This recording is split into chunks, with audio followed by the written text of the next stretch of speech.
No matter who asked her, Mom always used to say, "I love all my children equally." You have to give her credit for diplomacy, because I always knew I was her favorite.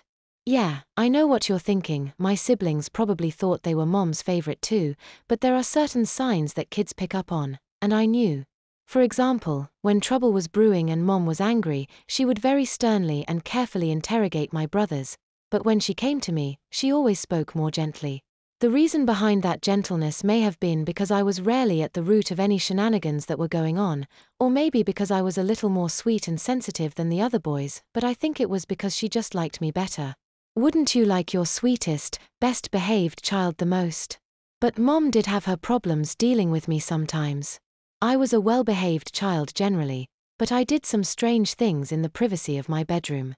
I don't know what triggered it, my sweet, sensitive nature, my love and adoration for my mother, or just an irresistible curiosity, but by the time I was 7 years old, I was a habitual crossdresser. Of course, at 7 it is nearly impossible to purchase a feminine wardrobe, so my mother would frequently discover that items of clothing were missing from the laundry. Most of her stuff didn't fit me at 7, so it was mostly lingerie. Eventually, she realized her clothes weren't just getting eaten by the clothes dryer. Let's face it, it isn't too hard to detect a 7-year-old stealing your clothing, especially when the older brothers are busy climbing trees and causing all sorts of mischief. The first time I was caught, I was wearing my mom's white nylon panties, her black pantyhose, and a long, silky, white blouse I'd seen her wear.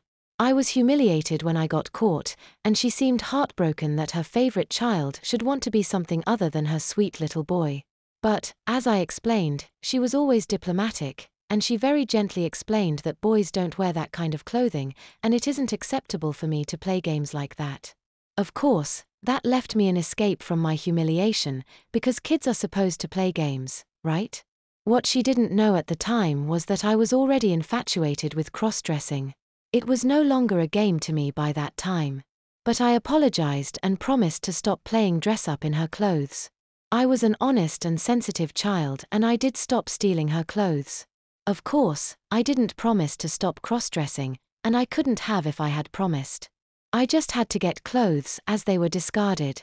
I volunteered for household trash duty. I would secretly rifle through all the trash bins in and around her room looking for any scraps of clothing.